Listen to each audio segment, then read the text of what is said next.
இன்னைக்கு டைட்டில் வந்து இன்கன்சிஸ்டன்ட்லி கன்சிஸ்டன்ட் அப்படின்னு போட்டிருக்கு. கன்சிஸ்டன்ட்னா என்ன?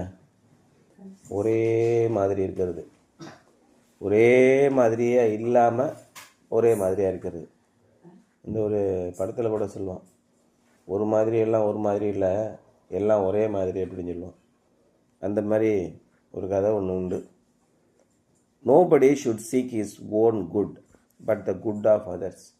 யாருமே தன்னுடைய சுயநலத்தை, தன்னுடைய சொந்த நலத்தை தேடக்கூடாது, மற்றவர்களுடைய நலனையே தேட வேண்டும் அப்படின்னு சொல்லி சொல்கிறார்.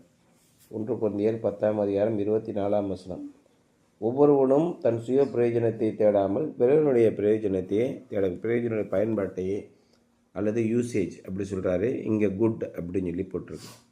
பிறனுடைய நலத்தையே தேட கடவன். Paul probably appeared inconsistent to those who did not understand his principles of Christian living.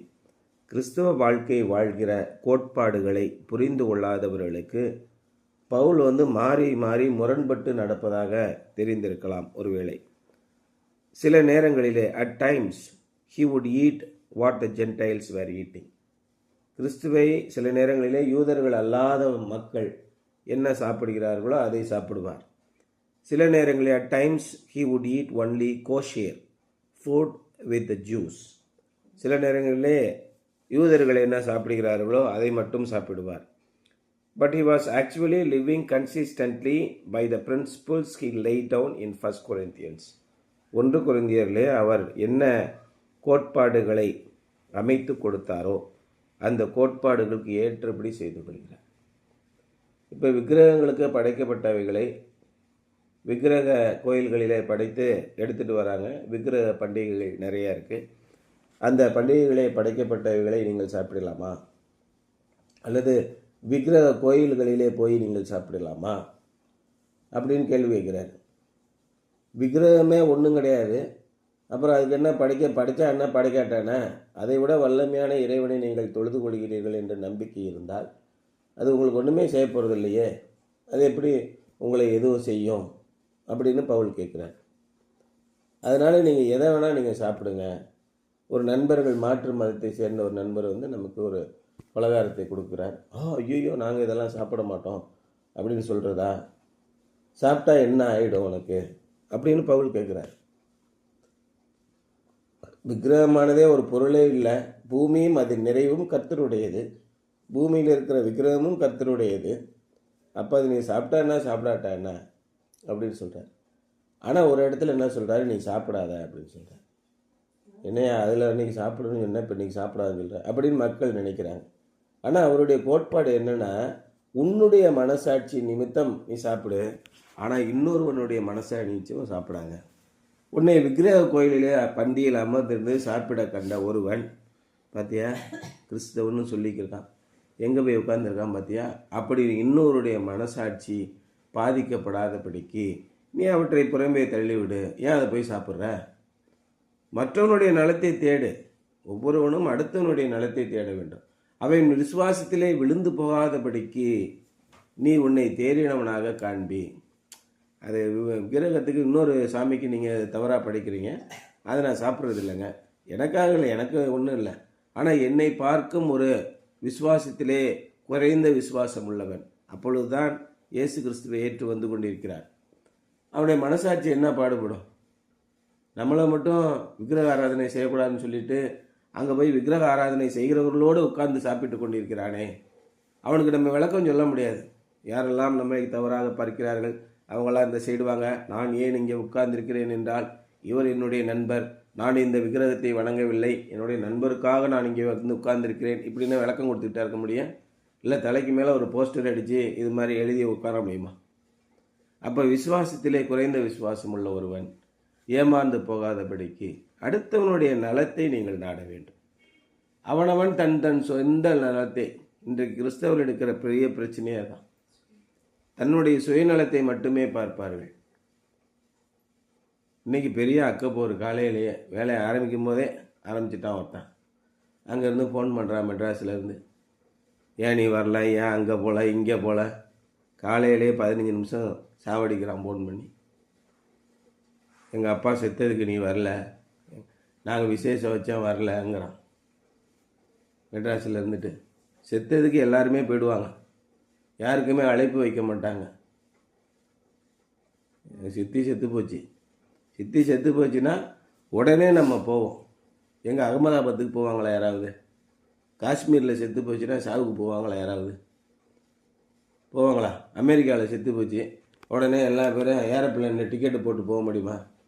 எப்படா அடக்கம் பண்ண போகிறீங்க? நாளைக்கு காலையில் அடக்கம் பண்ணிடுவோம். ஏன்னா பாடியை வச்சுருக்க முடியாது. அப்போ இங்கேருந்து நான் ஏரோப்ளேன் பிடிச்சி போனாலும் டிக்கெட் எவ்வளோ? 40,000 ரூபா டிக்கெட்டு. போக முடியுமா என்னால்? இப்படி ஒரு இக்கட்டான சூழல். அப்போ ஒரு சாவு விழுந்ததுன்னா தமிழ்நாட்டில் இருக்கிற பண்பாடு என்ன? யாருமே கூப்பிடாமல் நேராக காலையில் வந்து, எதிரியே செத்தா கூட அவன் வீட்டில் வந்து நிற்பான். சார் அவங்களுக்கும் கொஞ்சம், ஆமாம் சார் கொஞ்சம் அப்போ கொஞ்சம் வருத்தம் இருந்தது, இருந்தாலும் ஆரம்ப காலத்தில் கொஞ்சம் பழகியிருக்கோம், அதனால் அவங்கள பார்த்துட்டு போகலான்னு வந்தேன் சார். இதான் தமிழர் பண்பாடு.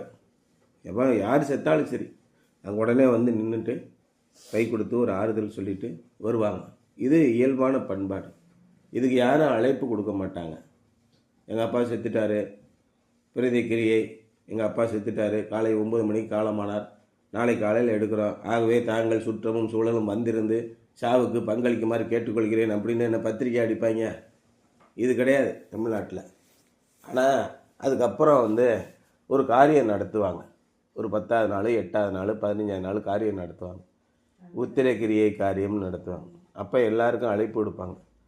சில பேர் வீட்டுக்கு வந்து பத்திரிக்கை கொடுத்து, கருப்பு பத்திரிக்கையாக இருக்கும், அதை கொடுத்து, சார் எங்கள் அப்பா தவறிட்டார், உங்களுக்கு தெரியும், நீங்கள் கூட அன்றைக்கி வந்திருந்தீங்க, அதான் எல்லாருக்கும் வந்து ஒரு காரியம் நடத்துகிறோம் சார், நீங்கள் வந்துடுங்க, முக்கியமானவங்களெல்லாம் அழைக்கிறோம், கண்டிப்பாக நீங்கள் எங்கள் வீட்டுக்கு வரணும், அதில் கலந்துக்கங்க, எங்களுக்கெல்லாம் கொஞ்சம் கௌரவமாக இருக்கும் அப்படின்னு அழைப்பாங்க. கிறிஸ்தவர்கள் எப்படி பண்ணுறாங்க? எந்த நாயை என் வீட்டுக்கு வர வேணாங்கிறான். ஏன்டா அப்படி சொன்னேன்னு கேட்டால், நான் அப்படி தான் சொல்லுவேன், எங்கள் அப்பா தான் கூப்பிடணும், நான் அப்படி தான் சொல்லுவேன், நான் எவனையும் கூப்பிட மாட்டேங்கிறான். எப்படி? தன் சுய நலத்தை தான் தேடுகிறான். அடுத்தவனுடைய நலத்தை எப்போ தேடுவேன்? நீயே பரலோக ராஜ்யத்துக்கு போன பிறகு நான் தேடிக்கிறேங்கிறான்.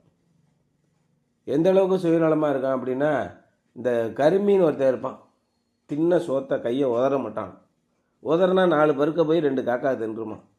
அந்த மாதிரி படு கேவலமான நிலையில் இருக்கான். அவர்கள் வஞ்சித்தும் வஞ்சிக்கப்பட்டும் இருப்பார்கள் கடைசி வரைக்கும். கிறிஸ்தவ பழுவை ஏன் வந்து கடை வாங்கி சாவுறான்னு நினைக்கிறேன்? இதுதான் காரணம். வானத்தையும் பூமியும் படைத்த சர்வ வல்லமில்லை தேவனுடைய பிள்ளைகள் நீங்கள் என்றால் நீங்கள் எப்படி இருக்கணும்? எல்லா விதத்திலும் ஆசீர்வதிக்கப்பட்டவர்களாக இருக்கணும். பைபிளில் கொடுக்குற ஆசீர்வாதம் பூரா கடுமையான ஆசீர்வாதங்கள். எல்லாத்துக்கும் ஒரு கண்டிஷன் இருக்குது. ஆண்டவரை தொழுது கொண்டால் நிச்சயமாக உங்களை ஆசீர்வதிப்பார். ஆனால் அவர் சொல்கிறபடி கேட்குறதே கிடையாது. பணம், வெறி, விக்கிரக ஆராதனையான பொருளாசை தான் இவங்க எல்லாத்துக்கும் முக்கியமாக இருக்கக்கூடியது. என்ன? பணம் பணம் பணம் பண வெறி. ஃபங்க்ஷன் வச்சு 4 பேரை கூப்பிட்டோம்னா செலவாகிடுமா? செலவானா என்ன? வரவெல்லாம் அப்படியே ஓசியில் நக்கிட்டு போப்பானா? 2 பேர் காசு கொடுக்க மாட்டானா? எனக்கு தெரிஞ்சு இத்தனை வருஷம் நான் பல ஃபங்க்ஷன் நடத்தியிருக்கேன். வரக்கூடியவர்களாக வரக்கூடிய வருமானம் இருக்குல்ல, அதுவே 90% வந்துடும். நீங்கள் எந்த ஃபங்க்ஷன் செஞ்சாலும் சரி, அதில் ஆகக்கூடிய வருமானம் வந்து அவர்கள் அன்பினாலே கொடுக்கக்கூடிய சில காரியங்கள், பரிசு பொருட்களாக நீங்கள் எடுத்து பார்த்தீங்கன்னா, நீங்கள் 1 லட்ச ரூபா செலவு பண்ணிங்கன்னா 90,000 ரூபா அந்த பணத்திலே வந்துடும். நீங்கள் 10,000 செலவு பண்ணிங்கன்னா 9,000 அதில் வந்துடும். இதில் நமக்கு என்ன லாபம்னா, ஒரு அன்பின் பரிமாற்றம் கிடைக்கும், நெருக்கமான உறவுகள் கிடைக்கும், ஒருத்தரோடு ஒருத்தர் நெருங்கி பழகுவதற்கான வாய்ப்பு கிடைக்கும். ஒரு சமுதாயம் என்பதே எதற்குனா, ஒருவரோடு ஒருவர் நெருங்கி பழகுகிறது. அப்போ அடுத்தவங்களுடைய மனசு பாதிக்கப்படக்கூடாது அப்படின்னு தான் நீங்கள் வாழணும். நம்முடைய மனசு பணம் போயிடுச்சுன்னா என்ன பண்ணுறது? எப்படி? நீங்கள் வாழவே கூடாது. இவ்வளோ கீழ்த்தரமான எண்ணங்களை உடையவர்கள் இருக்கிறார்கள். அவங்க எதில் இருக்காங்க? சபைக்கு புத்திமதி சொல்கிறாங்க. என் பையன்லாம் பார்த்தீங்கன்னா ஒரு 200 பேர் இருக்க சபையை ஆராதனை அப்படியே தள்ளிடுவான் அப்படின்னு சொல்கிறாரு. 200 பேருக்கு போதகம் பண்ணக்கூடிய ஒரு நிலையில் இருந்து கொண்டு எப்பேற்பட்ட இழிவான காரியத்தை செய்கிறீர்கள்? இழிவான வாழ்க்கை வாழ்கிறீர்கள். அப்போ என்ன அர்த்தம்? கிறிஸ்துவ வாழ்க்கை அங்கே போச்சு. இதை பார்த்துக்கிட்டு பவுல் என்ன அப்படி பண்ணுறாரு? பவுல் பண்ணுறதெல்லாம் நல்லதுன்னு நினைக்கிறாங்க நீயே அப்படின்னு சொல்லிக்கிட்டு இருக்காங்க. அவர் யூதர்களுக்கு யூதர்களாகவும், நான் கிரேக்கருக்கு கிரேக்கராகவும், பசியாக இருப்பனோட பசியாக இருப்பனாகவும் நான் எப்படி வேணா இருந்துட்டு போகிறேன் அப்படிங்கிறார் பவுல். யார் எப்போ எல்லாருக்கும் எல்லாமும் ஆனேன், எப்படியாகிலும் அவர்களை ஆத்மாவை ஆதாயம் பண்ணும்படியாக அப்படி ஆகிட்டேன். அதான் என்ன சொல்கிறார், விக்கிரக ஆராதனைக்கு படித்ததை பற்றி நீ கவலைப்படாத, தனிப்பட்ட முறையில் நீ சாப்பிட்றதை பற்றி ஒரு பிரச்சனையும் இல்லை. விக்கிரக ஆராதனை உள்ள ஒரு நண்பர் உன்னை கூப்பிட்றார், அவரை ஆதாயம் பண்ணும்படியாக அவரோட போ. இயேசு கிறிஸ்து தான் சொன்னார், ஒருவன் உன்னோடு கூட வரும்படியாக, தன்னோடு கூட வரும்படியாக உன்னை 1 மைல் தூரம் பலவந்தம் பண்ணினா அவனோட 2 கிலோமீட்டர் போ. சார் எங்கள் வீட்டில் ஒரு விசேஷம் வச்சுருக்கேன் சார், எல்லோரும் இது மாதிரி கோயிலுக்கு போகிறோம், நீங்களும் வாங்க. தாராளமாக வரேன், உங்களுக்காக வரேன் சார், தாராளமாக போங்க, எல்லோரும் அனுசரித்து போங்க. ஒவ்வொருவனும் பிறனுடைய நலத்தை தான் பார்க்கணும், தன்னுடைய நலத்தை அதெல்லாம் கிடையாதுங்க. நாங்களாம் உங்களை மாதிரி சாமிகளை கும்பிடலாம் நாங்கள் வரமாட்டோம், இதெல்லாம் ஒரு சாமியா, அப்படிலாம் பேசக்கூடாது. அவருடைய அன்பை நீங்கள் பரிமாற வேண்டும். அதே நேரத்தில் யாராவது ஒருவருக்கு நான் இங்கே உட்காந்து சாப்பிட்டுக்கிறேன், எனக்கு ஒரு பிரச்சனையும் இல்லை சார், நான் இங்கே உட்காந்து சாப்பிட்டுக்கிறேன், யாராவது பார்த்தாங்கன்னா பார்த்தியா அந்த சாமியை கும்பிட்றேன்னு 2 பேர் சொல்லிடக்கூடாது. அதுக்காக தான் நான் வரது கிடையாது, மற்றபடி எனக்கு எந்த பிரச்சனையும் இல்லை. இதுதான் உண்மையான மனநிலை. அதான் பவுல் சொல்கிறார். அப்போ பவுல் என்ன சொல்கிறாங்க, இன்கன்சிஸ்டன்ட்லி கன்சிஸ்டன்ட். ஏன்னா அவர் இங்கிட்டு ஒன்று சொல்கிறாரு, அங்கிட்டு ஒன்று சொல்கிறாரு. கிறிஸ்துவ கோட்பாடுங்கிறதே நீங்கள் புரிஞ்சுக்கல அப்படின்னு சொல்லி சொல்கிறார். A weather vane seems inconsistent. ஒரு வானிலை அறிக்கை காட்டுறதுக்கு ஒரு ப்ளஸ் மாதிரி ஒரு சிம்பிள் இருக்கும், இந்த பிறகு அம்புக்குறி இருக்கும், 4 கிண்ணங்கள் சுற்றிக்கிட்டே இருக்கும். பார்த்தீங்கன்னா காற்று எந்த பக்கமாக இருந்து அடிக்கிறது, புயல் எந்த பக்கமாக இருந்து வரப்போகிறது அப்படிங்கிறத அப்படியே திரும்பி திரும்பி காட்டும். அது எப்பயுமே கிழக்க பார்த்தே இருக்குமா, இல்லை எப்பயுமே மேற்க பார்த்தே இருக்குமா? எங்கிட்டெல்லாம் காற்று அடிக்குதோ அங்கிட்டெல்லாம் அது பாட்டு திரும்பிக்கிட்டே இருக்கும். என்னையா இதெல்லாம் வச்சுட்டு என்னத்தை கண்டுபிடிக்க போகிறீங்க அப்படின்னு சொன்னால் உருப்படுமா? அது புயல் எந்த பக்கம் வருமோ அந்த பக்கம் மாறி மாறி காட்டிக்கிட்டு இருக்கும். சார் இப்போ வடமேற்கு திசையிலேருந்து அடிக்குது, இந்த இப்போ கிழக்க போயிட்டு இப்போ இப்படி மாற்றி மாற்றி அது காட்டிக்கிட்டே இருக்கும். First pointing in one direction and then in another. But a weather vane is always consistent. ஆனால் உள்ளபடி அந்த காற்று மானி உள்ளபடியே சரியாக ஒரே மாதிரியாக செயல்பட்டு கொண்டே இருக்கிறது. காற்று எங்கே அடிக்கிறது அங்கே. அப்போது சூழ்நிலைக்கு தகுந்த மாதிரி நீங்கள் அடுத்தவர்களை ஆதாயப்படுத்துவதற்காக நீங்கள் எந்த சூழ்நிலையிலும் கிறிஸ்துவுக்காக நிற்க வேண்டும். ஆண்டவரே நான் இப்பொழுது என்ன செய்யட்டும்? ஒரே கேள்விதான். உங்களுக்கு திக்கு திசை இல்லாத குழப்பமான ஒரு சூழ்நிலை வருகிறதா? ஆண்டவரே நான் என்ன செய்யட்டும்? அதை மட்டும் கேளுங்க. But a weather vane is always consistent. It always points in the direction in which the wind is blowing. காற்று எந்த பக்கம் இருந்து அடிக்கிறதோ அந்த திசையை மட்டுமே அது காட்டிக்கொண்டிருக்கிறது. That is what makes it useful. அதுதான் எல்லாருக்கும் அதை பயனுள்ளதாக்குகிறது. As Christians we do have freedom. கிறிஸ்தவர்களாக நமக்கு சுதந்திரம் உண்டு. This freedom was purchased for us by Jesus Christ. இந்த சுதந்திரத்தை இயேசு கிறிஸ்து நமக்காக விலை கொடுத்து வாங்கி கொடுத்தார். So it is very precious. ஆகவே இது மிக மிக முக்கியமானது. Freedom comes from knowledge. இந்த சுதந்திரம் அறிவினாலே வருகிறது. You will know the truth and the truth will set you free. அதான் யோவானில் சொல்லி, சத்தியத்தை நீங்கள் அறிவீர்கள், சத்தியம் உங்களை விடுதலையாக்கும். சத்தியம்னா என்ன? நானே வழியும் சத்தியமாக இருக்கிறேன். நீங்கள் இயேசு கிறிஸ்து நானே வழியும் சத்தியம் ஜீவனுமாக இருக்கிறேன். அப்போ என்னை நீங்கள் தெரிந்து கொண்டீர்கள் என்றால் நீங்கள் சுதந்திரமாக இருப்பீர்கள். இயேசு கிறிஸ்து எங்கே போய் சாப்பிட்டாரு? பரிசேயர்கள்லாம் என்ன சொன்னாங்க? இந்த ஆள் என்னையா கருமம் பிடிச்சவையா, ஆயக்காரரோடும் பாவிகளோடும் உட்காந்து விபசாரிகளோட உட்காந்து பேசிகிட்டு இருக்காரு, அந்த ஆளுக்கு இவனுக்கு ஏதாவது லிங்க் இருக்கியா அப்படின்னு பேசுகிறாங்க. அது மாதிரி சொல்கிறாங்க இயேசு கிறிஸ்துவை. பாவிகளோடு, தவறு செய்தவர்களோடு, குற்றவாளிகளோடு அமர்ந்திருந்தார், அவர்களோடு சாப்பிட்டார், ஒடுக்கப்பட்டவர்களோடு சாப்பிட்டார், சமுதாயத்திலிருந்து ஒதுக்கி வைக்கப்பட்டவர்களோடு சாப்பிட்டார். யார் ஒடுக்கினது? யார் ஒதுக்கி வைத்தது? யாரால் குற்றவாளி என்று தீர்க்கப்பட்டார்கள்? குற்றம் செய்தது யார்? அதான் இயேசு கேட்டார். அப்படியா, வாங்க வாங்க பேசுவோம். அந்த பெண்ணை பிடித்து விட்டார்கள். இந்த பெண்ணை விபசாரம் செய்தது நாங்கள் கண்ணால் பார்த்தோம். சந்தோஷம், வாங்க நடுவில் நிப்பாட்டுங்க. யார் கூட விபசாரம் பண்ணது? கொண்டா. அவர் ஜமீன்தார், அவளாம் நிப்பாட்ட மாட்டிங்களா? அவனை கொண்டாயா? எல்லாம் ஓடிவிட்டானுங்களே. உங்களில் பாவம் செய்யாதவன் எவனோ அவன் முதலில் இவள் மேல் கல்லை விட்டும். அப்போ ஒரு பெண்ணை மட்டும், ஒரு சாராரை மட்டும், ஒரு பெண்ணை மட்டும் நீங்கள் எடுத்துக்கொள்ளக்கூடாது. சமுதாயத்திலே எளிமையானவர்களை, வலியவர்கள், அடக்குகிறார்கள். அப்போ தவறை செய்தவன் யார்? ஒருத்தி மட்டும் தவறு செய்தாரா? தவறு செய்தது காரணம் யார்? கொண்டா ஓடிவிட்டானே. இங்கே தான் சொல்கிறேன். இயேசு கிறிஸ்து சத்தியத்தை அறிவீர்கள். இயேசு கிறிஸ்துவை நீங்கள் தெரிஞ்சுக்கிட்டீங்கன்னா சத்தியம்னா என்னன்னு தெரிஞ்சிடும். ஒரு சாராரை மட்டும் திருப்திப்படுத்துவதற்காக இயேசு கிறிஸ்து அதெல்லாம் கிடையாது. நான் எல்லாருக்குமாக வந்திருக்கிறேன். அங்கே ஒரு தண்ணி கிணத்து பக்கத்தில் யார்கிட்ட பேசிக்கிட்டு இருந்தார்? யூதர்கள் சமாரிய பெண்ணிடம் பேச மாட்டார்கள். சமாரிய பெண்ணுன்னா யார்? யூதராலே இல்லை. சமாரிய பெண் தெரியுமா? கலப்பு திருமணம் செய்து யூத மார்க்கத்தில் இருந்து வெளி மார்க்கத்தை சேர்ந்த பெண்களையோ ஆண்களையோ திருமணம் செய்து கொண்ட ஆண்களும் பெண்களும் சமாரியர்கள். அவர்களை எருசலேமிலிருந்து ஒதுக்கி வைத்து விட்டார்கள். அவர்களெல்லாம் சமாரியா என்ற பட்டணத்திலே போய் குடியிருந்தார்கள். அங்கே இருந்தவர்களுக்கு பேர் சமாரியர்களின் பேர். குட் சமாரிட்டன் யார்? இயேசு கிறிஸ்து சொன்னார். அங்கே ஒரு சமாரியன் தான் நல்லவனாக இருந்தான். ஒரு யூதனும் நல்லவனாக இல்லை, ஒரு போதகனும் நல்லவனாக இல்லை. ஆசாரியன் ஒருவன் வழியாக வந்து கடந்து போய்விட்டான். ஆசாரியன்னா யார்? இயேசு அன்பா இருக்கிறோம், இயேசு உங்களுக்காக ரத்தத்தை முறித்தார் இப்படின்னு நல்லா ஓதுறவன் தான் ஆசாரியன். அவனே நல்லது செய்ய மாட்டான். இயேசு கிறிஸ்து யாரோடு இருந்தார்? இப்பேற்பட்டவர்களோடு இருந்தார். அதனால சபையினர் என்ன பண்ணாங்க? என்னங்க இது உங்கள் ஆள் போதகர்னு சொல்கிறீங்க, இந்த அநியாயம் பண்ணி தொலைக்கிறாரு, உங்கள் போதகர் ஆயக்காரரோடும் பாவிகளோடும் உட்காந்து சாப்பிட்றாரு, சமாரியா பெண்ணோட போய் தனியாக பேசிகிட்டு இருக்காரு, என்ன கரெக்ட் பண்ண பார்க்குறாரா அப்படின்னு சந்தேகம். அதனால் சீடர்கள் வந்தவன் என்ன செய்கிறான்? ஆண்டவரே நல்லா இருக்கீங்களா, என்ன இந்த அம்மா கூட பேசிகிட்டு இருக்கீங்க, தெரியுமா உங்களுக்கு முன்னாடியே நல்ல பெண்ணா அப்படின்னு தானே கேட்கணும். இதை பார்த்துட்டு கம்முன்னு இருக்கான். 1 மணி நேரமாக விட்டு எதுவுமே பேசலை. எதுக்கு பேசுகிறாரு என்ன ஏதுன்னு கேட்டால் நமக்கு வேண்டு ஆப்பு விழுந்துருமோன்னு பயப்படுறான். இயேசு கிறிஸ்து அதே மாதிரி தான், இன்கன்சிஸ்டன்ட்லி கன்சிஸ்டன்ட். பவுலும் அதே மாதிரி தான், இன்கன்சிஸ்டன்ட்லி கன்சிஸ்டன்ட். எதற்காக? மற்றவர்களுக்காகத்தான் நான், எனக்காக மற்றவர்கள் அல்ல. அதான் இயேசு கிறிஸ்து ரொம்ப தெளிவாக சொல்கிறார். நான் ஊழியம் கொள்ளும்படி வராமல் ஊழியம் செய்யும்படி வந்தேன். மக்களுக்கு சேவையை கொள்ளும்படி வராமல் சேவை செய்வதற்காகவே வந்தேன். இதான் இயேசு கிறிஸ்து சொல்கிறார்.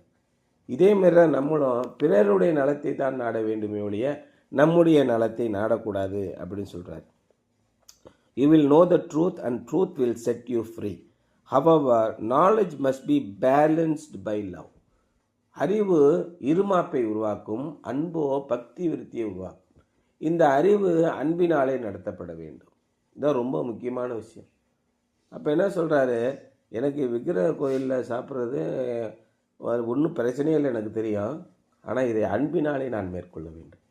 சார், என்னை பார்க்குறவங்க, சர்ச்சிலேருந்து பார்க்குறவங்க இந்து சாமியை கும்பிட்டு உட்காந்துருக்கான்னு சொல்லுவாங்க. அதில் வீக்காக இருக்கிற ஒரு சில பேர் மனசு கஷ்டப்படுவாங்க.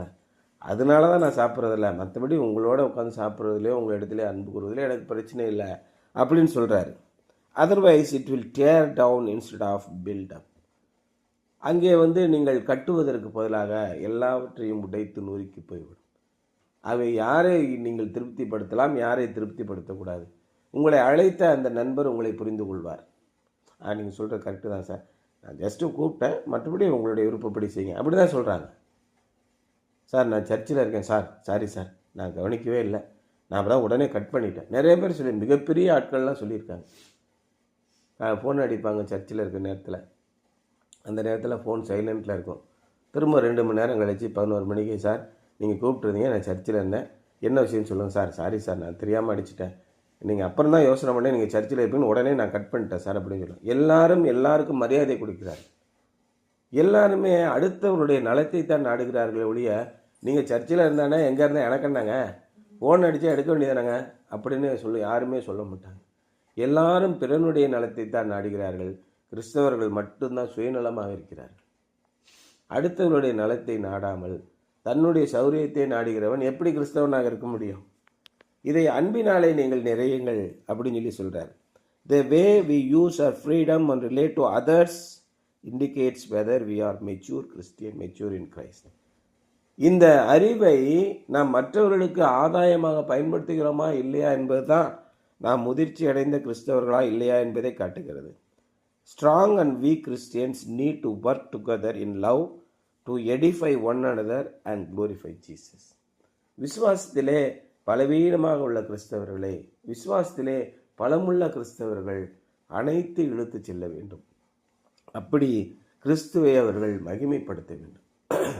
அதற்காக நான் எல்லாருக்கும் எல்லாமும் ஆனேன் அப்படின்னு பவுல் சொல்றார். ஆகவே நான் கிரேக்கனுக்கு கிரேக்கனானேன், யூதனுக்கு யூதனாகவும் ஆனேன், எல்லாரையும் திருப்திப்படுத்துவதற்காக நான் என்னை மாற்றிக்கொண்டேன் அப்படி சொல்றேன். ஆகவே நீங்கள் எதை செய்தாலும், எந்த காரியத்தை செய்தாலும் உங்களுக்கு முழு சுதந்திரம் உண்டு. நீங்கள் எப்படி வேணால் உடை உடுத்தலாம். அந்த உடை உங்களை கிறிஸ்துவுக்கு முன்பாக தூஷிக்க பண்ணினால் தயவு செய்து அந்த உடையை போடாதீங்க. அதான் அவர் சொல்கிறார். நீங்கள் பொட்டு வைத்து கொள்ளலாம், நீங்கள் எப்படி வேணால் மேக்கப் பண்ணிக்கொள்ளலாம், தப்பே கிடையாது. இயேசு கிறிஸ்து விலை கொடுத்து உங்களுக்கு அந்த சுதந்திரத்தை வாங்கி கொடுத்திருக்கிறார். நீங்கள் எப்படி வேணால் மேக்கப் போடலாம், எப்படி வேணால் செய்யலாம். நீங்கள் ஆடல் பாடல் நிகழ்ச்சிகளை நடத்தலாம். இந்த வருஷம் ஆடல் பாடல் நிகழ்ச்சி போட்டே ஆகணும், போடு ஆடு, தப்பு கிடையாது. அந்த உங்களுடைய சுதந்திரம் உங்களுடைய நண்பர் ஒருவருக்கு விசுவாசத்திலே வீழ்ந்து போகவிட காரணமாக இருந்தால் தயவுசெய்து இதை செய்யாதீங்க. நீங்கள் அவருக்காக வாழுங்கள். பார்த்தீங்களா, கிறிஸ்தவன்னு சொல்கிறான், அவன் மூஞ்சி முகரக்கட்டையும் மேக்கப்பும் ட்ரெஸ்ஸையும் பாருங்கள் அப்படின்னு யாராவது இயேசு கிறிஸ்துவனுடைய பெயருக்கு இழுக்கை கொண்டு வரக்கூடாது. ஆனால் நீங்கள் ட்ரெஸ் எப்படி வேணால் போடலாம், உங்களுக்கு சுதந்திரம் உண்டு. நீங்கள் என்ன வேணால் செய்யலாம், எப்படி வேணால் மேக்கப் போடலாம், நீங்கள் எப்படி வேணால் சமுதாயத்தில் நடந்து கொள்ளலாம், தப்பு கிடையாது. உள்ளபடி கிறிஸ்துவை அதனாலே மகிமைப்படுகிறாரா, அதுதான் இங்கே கேட்குறார். Strong and week Christians need to work together in love to edify one another and glorify Jesus. Something to ponder. What are some ways Christians misuse their freedom? என்னென்ன வழிகளிலெல்லாம் கிறிஸ்தவர்கள் தங்களுடைய சுதந்திரத்தை தவறாக பயன்படுத்துகிறார்கள்? How can you avoid making those mistakes? அத்தகைய தவறுகளை செய்யாமல் இருப்பதற்காக நீங்கள் எப்படி அதை தவிர்ப்பீர்கள்? இந்த சிந்தனை தான் இன்றைக்கு சொல்கிறேன். ஆகவே கன்சிஸ்டன்ட்லி இன்கன்சிஸ்டன்ட்லி கன்சிஸ்டன்ட். நீங்கள் எப்படி வேணாலும் இருக்கணும். நீங்கள் வீட்டில் இருக்கும்போது ஒரு மாதிரி இருக்கீங்க, வெளியில் இருக்கும்போது ஒரு மாதிரி இருக்கிறீங்க. என்னங்க இது? அப்படியா? ஆமாம், அப்படி தான். மற்றவர்களை பலவீனப்படுத்தி விடாதபடிக்கு நான் என்னை பார்த்து கொள்கிறேன். இப்போ ஒரு பெரிய கூட்டம் நடக்குது, அங்கே யாருமே சபை மக்களே இல்லை.